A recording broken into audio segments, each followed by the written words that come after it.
Nelle campagne di Messina si aggira una creatura che può essere il tuo migliore amico o il tuo peggior nemico. Vi presento un mudditto. Metà uomo, metà capra, con un mantello nero e un cappello rosso, questo folletto siciliano ama fare dispetti e può apparire e scomparire a piacimento.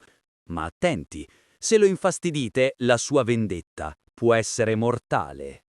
Con i bambini è gentile, li stuzzica nel sonno per farli sorridere. Ma con gli adulti che disturbano il suo territorio, diciamo che non perdona facilmente. Ecco il trucco. Se riuscite a rubargli il cappello rosso, sarà costretto a rivelarvi dove nasconde i suoi tesori. Ma dove trovarlo? Nelle case abbandonate e nelle campagne messinesi. Quindi, la prossima volta che vedete un cappello rosso abbandonato, potrebbe essere la vostra occasione. Ma siete pronti ad affrontare un muddittu?